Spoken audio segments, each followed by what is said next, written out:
Hey guys, നമ്മൾ നോക്കാൻ പോകുന്ന തലപതിയുടെ കരിയറിലെ തന്നെ ബെസ്റ്റ് സിനിമകളിലൊന്നായ തെരിയുടെ സ്പൂഫായ ബേബി ജോണിന്റെ ഹിഡൻ ഡീറ്റെയിൽസ് മിസ്റ്റേക്ക് ആണ്. മറ്റുള്ള പടത്തിൽ നിന്ന് കോപ്പി അടിച്ച് ഇറക്കുന്ന അറ്റ്ലി സ്വന്തം പടത്തെ റീമേക്ക് എന്ന പേരിൽ റീമേക്ക് വുഡിൽ തന്നെ സ്പൂഫ് എടുത്ത് വെച്ചിരിക്കുന്നു. നിങ്ങൾ തെരി കണ്ട് ഇഷ്ടപ്പെട്ടെന്ന് കരുതി നേരെ ഇതിലോട്ട് പോയി തലവെക്കല്ലേ. ഇനി നേരെ മിസ്റ്റേക്കിലോട്ട് പോവാം. ബേബി ജോണിന്റെ മോളെ സ്കൂളിൽ പോയി വിളിക്കുന്ന ഒരു സീനുണ്ട്. അതിൽ ആദ്യത്തെ സീനിൽ സൂക്ഷിച്ചു നോക്കി കാണാം ബാഗ് പോസ്റ്റിന്റെ റൈറ്റ് സൈഡിലായിട്ടിരിക്കുന്നത്. രണ്ടാമത്തെ സീൻ വരുമ്പോൾ അത് പോസ്റ്റിന്റെ ലെഫ്റ്റ് സൈഡിലോട്ട് പോകും. കുഷിയുടെ മുഖത്ത് നമ്മൾ സൂക്ഷിച്ചു നോക്കുകയാണെങ്കിൽ ചുവപ്പ് പെയിന്റ് അടിച്ചു വെച്ചിരിക്കുന്നത് കാണാം. അത് ചുവപ്പ് പെയിന്റ് അടിച്ചു വെച്ചിരിക്കുന്നതല്ല, റോണി എന്ന് പറഞ്ഞാൽ 5 വയസ്സുകാരെ ഇടിച്ചു വെച്ചു കൊടുത്തതാണ്. എന്താ ഇത് 5 വയസ്സുകാരെ ഇടിക്കുമ്പോൾ ഓക്കെ ചെറുതായിട്ട് ചുവപ്പ് വരാം. ഇത് ഒലക്ക കൊണ്ട് ഇടിച്ച പാട് പോലെ ഉണ്ടല്ലോ. ഈ 250 കോടിയുടെ പടം സ്പോൺസർ ചെയ്തത് Center Fresh Astral Pipes Frooti. കാരണം ഒട്ടുമിക്ക എല്ലാ സീനുകളിലും ഇതിന്റെ കാർഡുണ്ട്. ഈ വില്ലന്മാരെല്ലാം ബേബി ജോണിന്റെ വീട്ടിൽ പോയി കറണ്ട് ഓഫ് ചെയ്യുന്നുണ്ട്. ആ വീട്ടിന്റെ ഫ്രണ്ടിൽ ഒരു LED ലൈറ്റ് ഉണ്ട്. മോനെ എവിടെ നടാ ഈ ലൈറ്റ്? അവന്മാര് ഫ്യൂസ് വരിയതല്ലേ. ആ LED സ്ട്രിപ്പ് ലൈറ്റ് കൊണ്ട് ആ പരിസരം മൊത്തം കാണാം. എന്തിനടാ ഇവനൊക്കെ കറണ്ട് കട്ട് ചെയ്ത് കളഞ്ഞത്? തെരിയിൽ വിജയുടെ ട്രാൻസ്ഫോർമേഷൻ സീൻ ഉണ്ട്.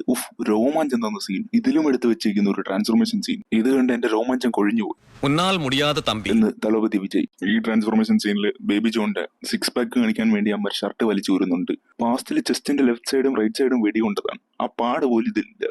എവിടെ പോയി ആ പാടുകൾ? ഇതിൽ തന്നെ ഒരു വില്ലന്റെ തലയിൽ പെൻസിലിട്ട് കുത്തുന്നത് കാണാം. ആദ്യത്തെ ഷോട്ടിൽ അത് വലിയ പെൻസിലും രണ്ടാമത്തെ ഷോട്ടിൽ കാണിക്കുമ്പോൾ അത് ചെറിയ പെൻസിലാവും. പാലത്തിന്റെ മണ്ടയിൽ നിന്ന് സ്കൂൾ ബസ് താഴേക്ക് വീഴുന്നത് കാണാം. അത് കണ്ട് ബേബി ജോൺ രക്ഷിക്കാനായിട്ട് ഓടുന്നുണ്ട്. അതിന്റെ അടുത്ത ഷോട്ടിൽ ടോപ്പ് ആംഗിൾ ആണ് കാണിക്കുന്നത്. ആ ഷോട്ട് എത്തിയപ്പോഴേക്കും ബേബി ജോൺ മാഞ്ഞു പോയി. എന്തോരം കഴിവുകളായി ബേബി ജോണിന്. 250 കോടിയുടെ പടത്തിലെ എഡിറ്റിംഗ് ആണ്. അതിന്റെ അടുത്ത ഷോട്ടിൽ തന്നെ ബസ് താഴേക്ക് വീഴുന്നത് കാണാം. ആ ഷോട്ട് പോലും ഫാസ്റ്റ് ഫോർവേഡ് ചെയ്ത് വെച്ചിരിക്കുന്നു. ഈ വെള്ളത്തിനും ബോട്ടിനും ചെറിയാനൊക്കെ അല്ല ഉള്ളത്. അത് കാണുമ്പോൾ തന്നെ മനസ്സിലാവും ഫാസ്റ്റ് ഫോർവേഡ് ചെയ്തിരിക്കുകയാണെന്ന്. ഈ ഫൈറ്റിംഗ് സീനിൽ വില്ലന്മാർ ഡോറ് പൊളിക്കുന്നത് കാണാം. ഇത് ഡോറാണോ അതോ കാർബോർഡ് ആണോ? ഈ സീനിൽ വില്ലന്മാർ കാറിൽ നിന്ന് ഇറങ്ങുന്നത് കാണാം. ഈ ചെക്ക് ഷർട്ട് ഇട്ട ആളാണ് മുമ്പിലുള്ളത്. അതിന്റെ അടുത്ത സീനായ ടോപ്പ് ആംഗിളിൽ നോക്കുമ്പോൾ അവൻ പുറകിൽ പോകും. ഈ കാറ് തുറക്കുന്നതിൽ 3 പേരാണ് ഇറങ്ങുന്നത്. അതിന്റെ അടുത്ത സീനിൽ ടോപ്പ് ആംഗിൾ പോകുമ്പോൾ ഒരുത്തൻ അപ്പുറത്തെ സൈഡ് പോകും. ഈ സീനിൽ ഡോർ തുറക്കുമ്പോൾ പേപ്പർ വന്ന് മുഖത്തടിക്കുന്നുണ്ട്. ആ പേപ്പറിൽ എഴുതിയിരിക്കുന്നത് കാണാം ഹിന്ദിയിൽ ലബ്ദ എന്ന്. അടുത്ത സീനിൽ നോക്കുമ്പോൾ അത് മിസ്സിംഗ് എന്ന് ഇംഗ്ലീഷിൽ എഴുതിയിരിക്കുന്നത് കാണാം. ഇതേപോലെ തന്നെ ബേബി ജോണിന്റെ മുഖത്തും പേപ്പർ വന്ന് അടിക്കുന്നത് കാണാം. അതിൽ ആദ്യത്തെ ഫോട്ടോ ശ്രദ്ധിച്ചു നോക്കി കാണാം, അതിൽ തൊപ്പിയൊന്നും ഇല്ലെന്ന്. അതിന്റെ അടുത്ത സീനിൽ ആംഗിൾ മാറ്റുമ്പോൾ തൊപ്പി വെച്ചിട്ടുള്ള ഫോട്ടോയാണ് മുഖത്തൊട്ടിയിരിക്കുന്നത്. ഈ സീനിൽ പാർട്ടിക്കാർ കലാപം ഉണ്ടാക്കുന്നത് കാണാം.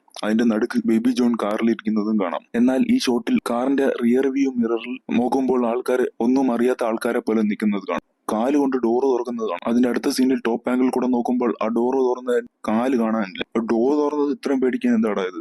ഭൂമി ഉൽക്കം വല്ല വന്നോ? അതുപോലെയാണ് ആൾക്കാർ പേടിക്കുന്നത്. ഈ സീനിൽ ബേബി ജോണിന്റെ വില്ലന്മാർ ഓടിക്കുന്നത് കാണാം. കണ്ടെയ്നറിന്റെ മുകളിൽ 4 പേരും താഴെ ബൈക്കിൽ 4 പേരും നിൽക്കുന്നത് കാണാം. അവർ വെടി നിൽക്കുന്നുണ്ട്, പക്ഷെ ഒന്നുപോലും കൊള്ളുന്നില്ല. വാമിക്കയും പെൺപിള്ളേരെയും കണ്ടെയ്നറിൽ പൂട്ടിയിട്ടിരിക്കുന്നത് കാണാം. എന്നാൽ ഇവർ തോള് കൊണ്ട് തള്ളി താഴെ ഇടാൻ നോക്കുകയാണ്. ഇത് കണ്ടെയ്നർ ആണോ കാർബോർഡിന്റെ പെട്ടി വല്ലതോ ആണോ? വില്ലന്മാരെ നിന്ന് രക്ഷപ്പെടാൻ വേണ്ടി വരുൺ ധവൻ ഓടിച്ചാടി നേരെ കണ്ടെയ്നറിനകത്ത് കയറും. വില്ലന്മാരല്ല കണ്ടെയ്നറിനെ തുരതുരാന്ന് വെടിവെക്കുന്നത് കാണാം. കണ്ടെയ്നർ എന്ന് പോലും പറയാൻ പറ്റാത്ത രീതിയിലാണ് അവരെ വെടിവെച്ച് ഓട്ടയാക്കി വെച്ചിരിക്കുന്നത്. അടുത്ത ഷോട്ടിൽ നോക്കുമ്പോൾ വരുൺ ധവൻ കുതിരയുടെ പുറത്ത് കയറി ഇരുന്ന് ചാടി വരുന്നത് കാണാം. ഇതെന്തോന്നുകൂടെ ബുള്ളറ്റ് പ്രൂഫ് ആണോ? കുതിരയ്ക്കൊന്നും പറ്റില്ല, വരുൺ ധവനൊന്നും പറ്റില്ല. ആ കുതിര ഓട്ടിച്ചുകൊണ്ട് നേരെ വില്ലന്മാരെ എല്ലാം തകർക്കും. അറ്റ്ലി ഇതിലും എൽസിനെ പോലെ ഏജന്റുമാരെ കൊണ്ടുവന്നിട്ടുണ്ട്. എനിക്ക് ഇതുവരെയായിട്ട് മനസ്സിലാവാത്തത് എന്തിനാണ് ബേബി ജോണെന്ന് ഇത്രയും വലുതായിട്ട് എഴുതി കാണിച്ചിട്ട് അതിന്റെ നടുക്ക് ജോണെന്ന് ചെറുതായിട്ട് എഴുതി കാണിച്ചതെന്ന്. ഇത് അറിയാവുന്നവരുണ്ടെങ്കിൽ ഒന്ന് കമന്റ് ചെയ്യണം. ഈ വീഡിയോ ഇഷ്ടമായ ലൈക്ക്, സബ്സ്ക്രൈബ് എന്തെങ്കിലുമൊക്കെ ചെയ്യണം.